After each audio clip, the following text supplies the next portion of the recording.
The first time Olivia saw the house, it looked more abandoned than lived in. She had been driving through a quiet back road in northern Maine, the kind of place where the trees grow so thick they feel like a wall pressing in on both sides. Her phone had lost service miles back, and the GPS had given up before that. It was late in the afternoon, with a pale sun fighting through heavy gray clouds, and she had pulled over to stretch her legs. The house sat at the end of a narrow gravel path, half hidden by overgrown weeds. Its wooden siding had faded to a sickly gray, the windows either dark or shuttered, and the roof sagged slightly in the middle like a tired old man. Yet, despite its condition, something about it seemed watchful, as if it knew she had stopped to look at it. She told herself it was just curiosity that made her walk closer.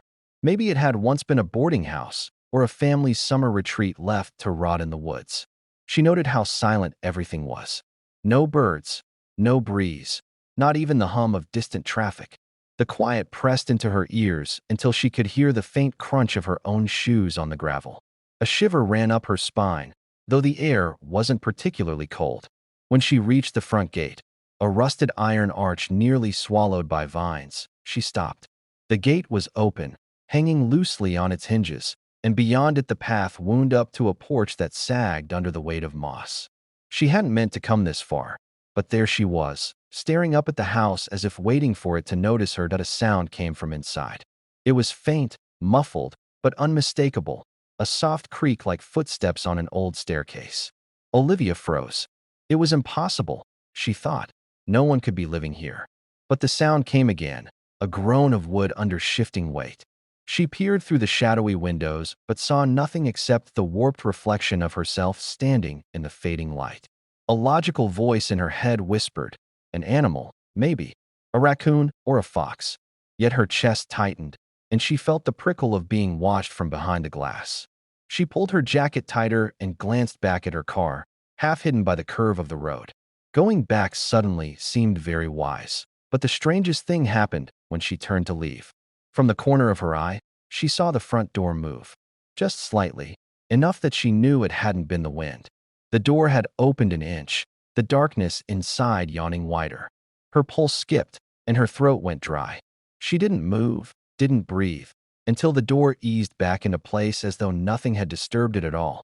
Olivia stood there, gripping the straps of her bag, trying to decide if she had imagined the entire thing. But when she glanced down at the gate again, her heart stuttered. The iron gate, which had been sagging open when she arrived, was now shut. She backed away slowly, refusing to turn her back on the house. Step by step, she made her way to her car, fumbling for her keys with trembling fingers. Her eyes never left the porch, the dark windows, the silent door. By the time she got behind the wheel and locked it, her breathing had quickened into short, sharp gasps. The house sat in the dimming light, unchanged, silent, as if mocking her fear. She told herself again and again that she had only imagined the movement, the sound, the gate. But when she finally drove off, gravel spitting from her tires, she couldn't shake the image of the house watching her retreat. And even stranger, she swore she saw the faint flicker of a light come on in an upstairs window as she rounded the bend and lost sight of it. The sound woke Cara instantly, though for a moment she couldn't place it. A hollow creak, slow and deliberate, like someone shifting their weight on an old floorboard. She lay very still, staring at the low ceiling of the guest room, her heart thudding loud enough that she was sure even the cat could hear it. The mist outside had thickened into a pale wall, erasing every trace of the forest beyond the yard. It was so complete that the moonlight couldn't cut through, and the room had sunk into a dull gray haze. Cara swallowed hard and listened again. There it was, another creak, this one sharper and closer to the stairs. She propped herself up on an elbow, straining to hear anything beyond the sound of her own breathing. Her phone, useless without service, lay face down on the nightstand, offering no comfort. She considered turning on a lamp, but hesitated. Part of her didn't want to announce her wakefulness. The instructions from the scrap of paper replayed in her head. Do not use the back door. Leave the kitchen light on. Don't let the cat outside. Oddly, nothing had mentioned footsteps on the second floor summoning a shaky breath. Cara slid out of bed. The wooden floor was cold beneath her socks as she padded into the hall. The kitchen light bled faintly into the corridor, but the stairway to the second floor was a dark, yawning tunnel. At the bottom of the stairs, Whiskers sat silently, staring upward, his green eyes like twin lanterns in the half-dark. The way his tail flicked, once, slow and precise, sent a ripple of unease through her chest.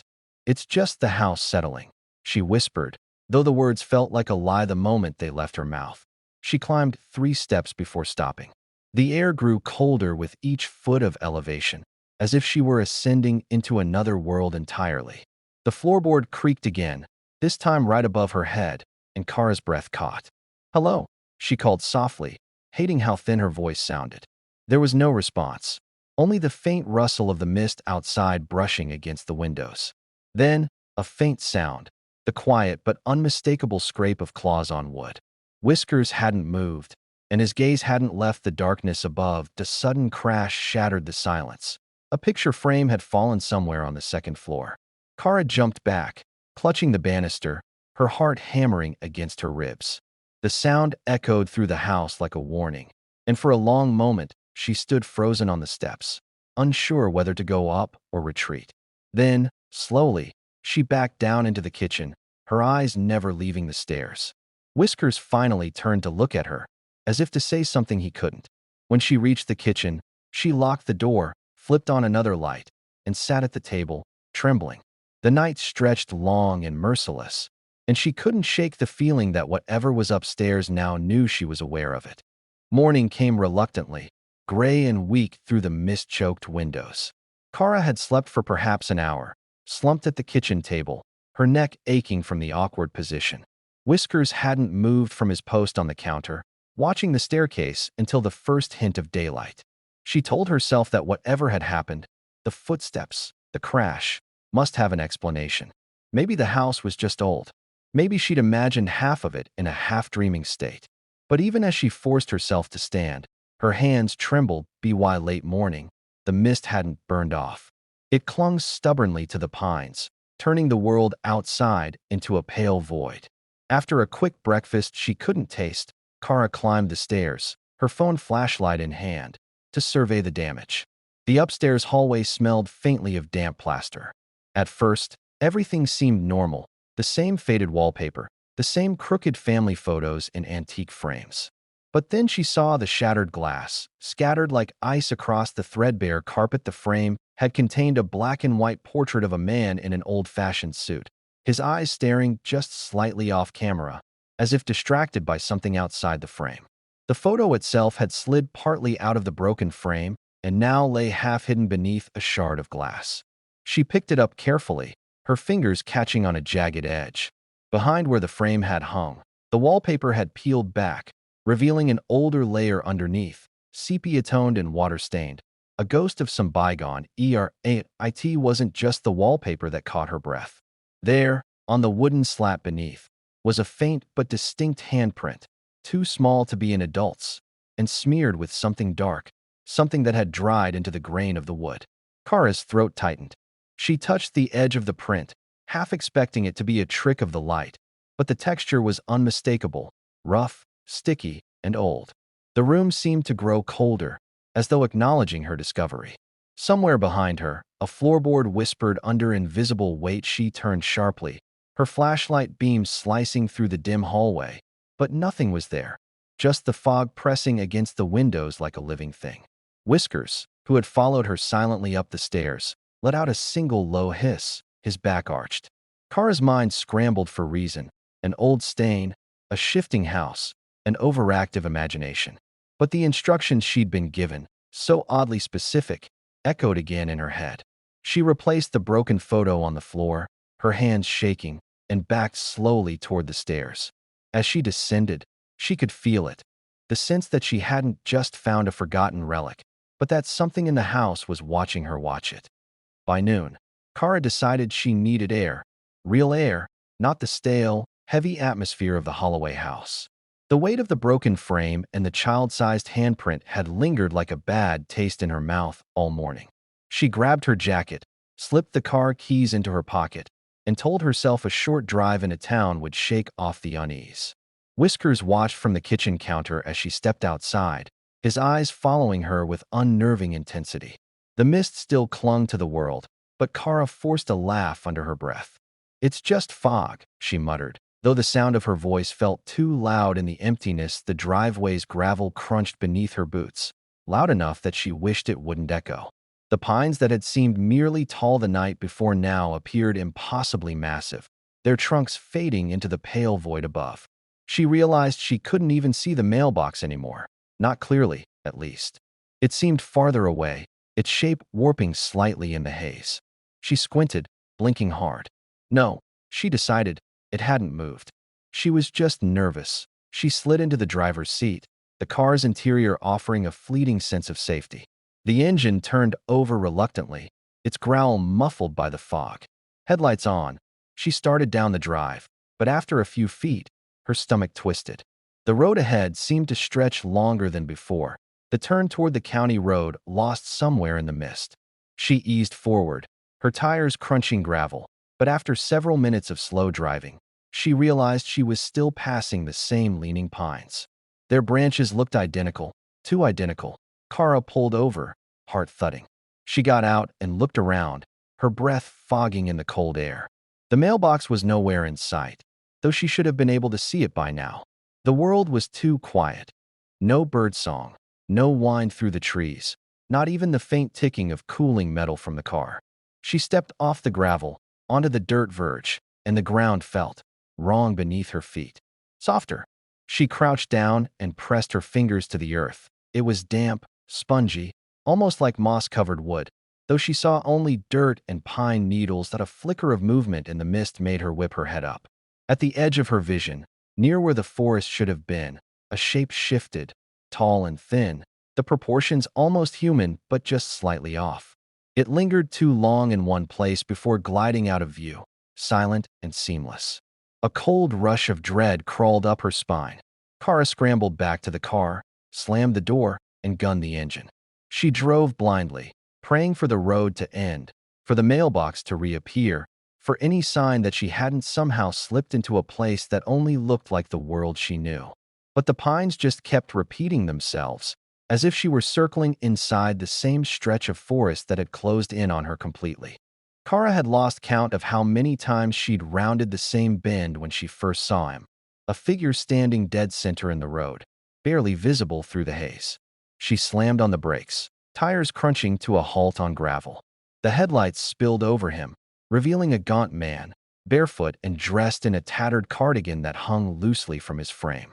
His head was slightly bowed, his arms hanging stiffly at his sides, as though he'd been waiting for her all along. The mist swirled lazily between them, curling around her bumper like smoke. For a moment, neither of them moved. Cara's first instinct was to roll down the window and call out, but something in her gut held her back. His stillness wasn't normal, not the kind of wary stillness of someone in distress. It was rigid, rehearsed. His shoulders didn't rise or fall with breath. The longer she watched, the more wrong he seemed. She flicked her headlights from low to high, hoping to startle him, but his head jerked up unnaturally fast. Even through the mist, she caught a glimpse of his face. Pale, waterlogged, and smiling just a little too wide. Panic clawed at her chest. She shoved the gearshift into reverse, tires skidding slightly as she backed up. But as she turned the wheel and tried to navigate around him, the world outside the headlights refused to change. The trees bent the same way, the same branch hung low overhead. And there, in the rearview mirror, stood the Holloway mailbox, leaning at its same tired angle, though she was certain she had driven miles away. A shiver ran through her, leaving her fingers numb on the wheel. The man took a single step toward her car, slow and deliberate. The mist seemed to thicken around his legs as if trying to hold him back, or perhaps carry him forward.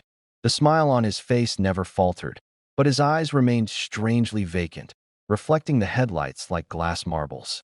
Cara's breath came fast and shallow. She floored the gas, steering hard to one side to avoid him. The car lurched forward, mist and branches whipping past. But when she looked in the rearview mirror again, he was gone, as if he had been absorbed back into the fog. By the time she saw the Victorian house reappear through the haze, her stomach sank with both relief and dread. The kitchen light glowed warmly in the distance, a false beacon of safety. The driveway crunched beneath her tires again, and when she turned off the engine, the silence outside felt heavier than before. As she stepped out, the world seemed smaller, the mist pressing tighter. She glanced once over her shoulder, half expecting to see the man standing by the tree. There was only fog. But when she opened the front door, Whiskers sat waiting, tail twitching, and beside him on the counter was something that hadn't been there before, a soaked, muddy footprint, far too large to be her own. Cara froze in the doorway, her breath catching at the sight of the wet footprint. It gleamed under the kitchen light, edges soft where the water had begun to soak into the linoleum.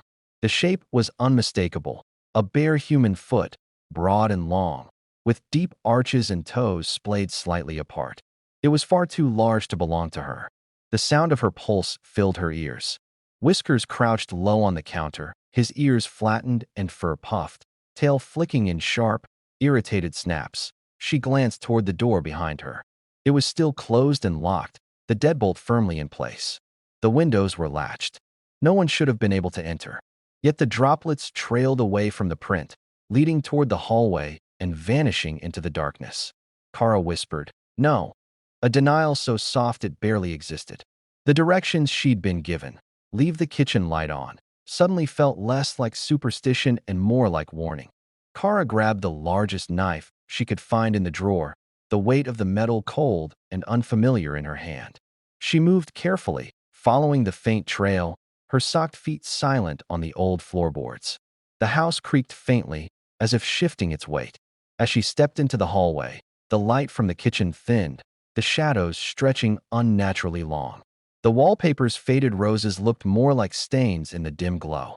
She forced herself to breathe evenly, straining for the sound of movement halfway down the hall. A door she hadn't noticed before stood slightly ajar. A narrow panel she could have sworn hadn't been there when she explored earlier. The droplets ended just outside it, pooling on the floor like melted snow. She nudged it with the knife's tip, and the door creaked inward, revealing a narrow staircase that descended steeply into darkness. A stale, earthy smell wafted up, damp wood, old fabric, and something faintly metallic. Whiskers padded up beside her silently, then stopped, refusing to go closer. His green eyes glimmered in the half-light. Fixed on the darkness below, the stairs disappeared into a black void, the angle so sharp she couldn't see where they ended. The mist outside pressed against the windows like a living thing, dimming the kitchen light until the house felt submerged underwater. A soft noise drifted up from below, first a single drip, then another, then a faint shuffle, as though someone down there was moving slowly, deliberately. Cara's grip on the knife tightened until her knuckles ached. Every instinct screamed to run, to leave the house and brave the looping forest instead. But another thought, colder and sharper, slipped through her mind. Whatever was down there might already know she was coming. Cara's hand trembled so hard on the railing that the wood groaned under her grip. Each step down into the hidden staircase felt like descending into a throat that might close at any moment. The air grew colder and wetter as she moved, the smell of earth and mildew thick enough to taste. Above her, the kitchen light shrank into a fragile square of gold, and Whiskers' faint outline stood framed in it, unmoving. She swallowed and kept going. Phone flashlight trembling in her free how the cellar floor was uneven, a mix of packed dirt and warped planks. Dust motes danced in the weak beam of her light, revealing the outlines of forgotten furniture draped in mold-speckled sheets, an old rocking chair, a dining table with one broken leg, a child's tricycle whose red paint had almost entirely flaked away. The walls seemed too far apart for the size of the house above, as if the cellar extended into a space that shouldn't exist. Somewhere behind her, a slow drip, drip, punctuated the silence. She moved cautiously, the knife held close to her chest, her shoes crunching lightly on grit. The sound of her footsteps seemed too loud, echoing as though the cellar was much larger than the house. She passed a rusted washtub, its rim damp as though something had been recently washed there. Nearby, a narrow window at ground level was fogged over, the mist outside pressing against it as if trying to force its way in. Her phone buzzed unexpectedly. A flicker of service? But the screen showed only static lines of text, a garbled notification that vanished before she could read it. In the far corner stood an old wooden wardrobe, its double doors slightly ajar.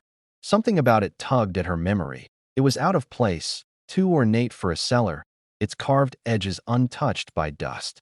She hesitated, heart pounding, before stepping closer. The drip sound seemed to fade, replaced by a subtle rustling, as though fabric or paper was shifting inside the wardrobe.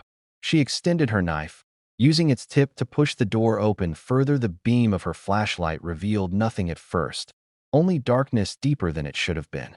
But as her eyes adjusted, she saw faint marks scored into the inside of the wardrobe's wood, long scratches, some high up where only something standing tall could reach.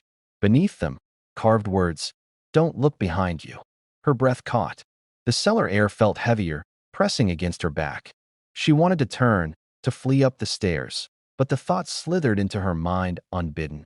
What if turning was exactly what the warning was meant to make her do? The darkness behind her seemed to breathe. Cara's lungs refused to cooperate. Her breaths came shallow, quick, and uneven.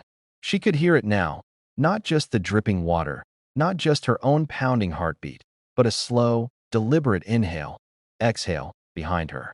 It wasn't her imagination. The sound was steady and too measured, like something enormous drawing breath. Her muscles locked as if her body already knew that moving would be a mistake. The cellar seemed impossibly large, stretching farther in every direction than the house above could ever allow. She tried to convince herself it was the house shifting, that the cellar's strange geometry was only her nerves playing tricks. But when she dared a single backward step, the breathing stopped altogether, and the silence was somehow worse. Her flashlight beam quivered across the packed dirt and caught faint depressions in the floor, footprints, several of them, leading away from the wardrobe. They weren't hers. The toe marks were deep, as though the owner had dug into the ground to keep its balance. The mist on the ground thickened, curling around her ankles like cold fingers. Somewhere deep in the darkness, something shifted, a scrape of stone or wood, a sound like fabric brushing against rough walls. She forced her shaking legs forward, trying to trace the footprints, but after a few paces, they simply stopped. The ground ahead was smooth and unmarked, though she hadn't seen any other way out. Her phone flickered, the flashlight dimming for a heartbeat before stabilizing. Then came the whisper, not words, but a soft exhalation that felt almost curious. It drifted from behind her, impossibly close, and yet when she spun around, there was only empty cellar. The wardrobe now stood closed, though she was certain she'd left it open. She swallowed hard, her throat dry, and began backing toward the stairs. But the staircase wasn't where she remembered. It was too far, or perhaps the cellar had stretched again. The walls seemed to pulse faintly, like the slow rhythm of lungs. She broke into a run, her shoes slipping on loose dirt, the flashlight beam dancing wildly across warped beams and mist. The breathing began again, faster now, closer, chasing her, or perhaps moving with her. Just when her panic peaked, her shoulder collided with something solid, the staircase railing. She scrambled up, slamming the door behind her and throwing the deadbolt. For a long moment, she stood in the hallway, chest heaving, the knife still clenched in her white-knuckled grip. Behind the closed door, she thought she heard one final sound, a soft knock, like a polite request to come back down. Cara leaned against the staircase railing, her whole body trembling from the sprint up the cellar stairs. She could still feel the echo of that knock reverberating through her bones. For a long moment, she did nothing but listen, straining her ears for another sound. But the house had gone dead silent again. Even Whisker's occasional meow had stopped.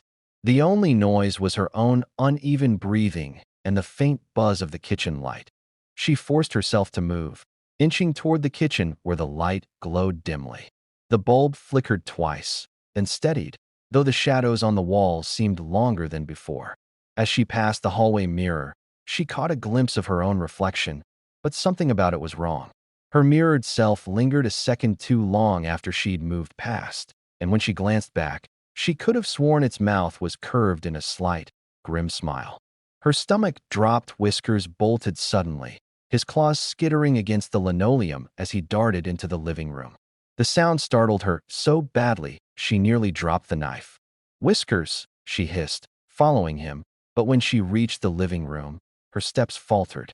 The room was different. The worn floral couch had shifted a few inches closer to the window, and the old grandfather clock in the corner now stood on the opposite side of the room.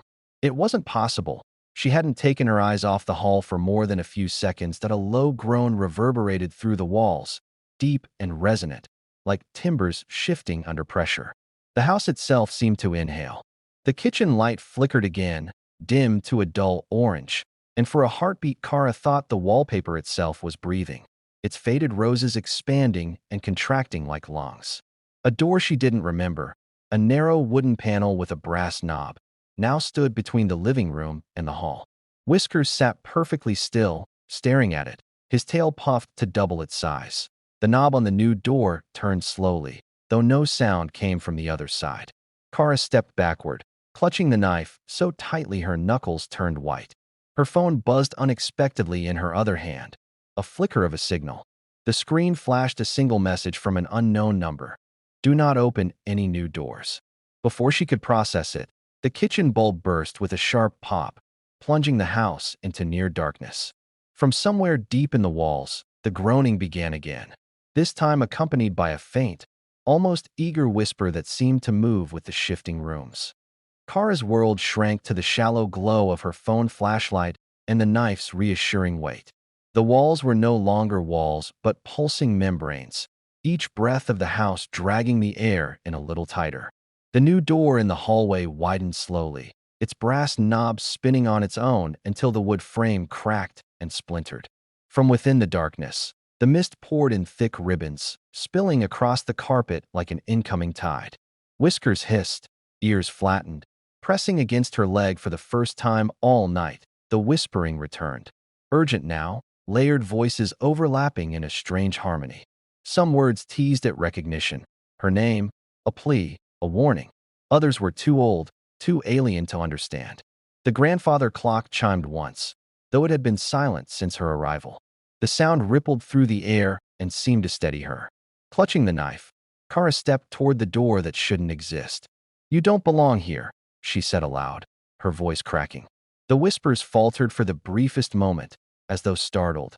The mist thickened, forming a rough outline. A human shape, tall and thin, proportions just wrong enough to set her teeth on edge.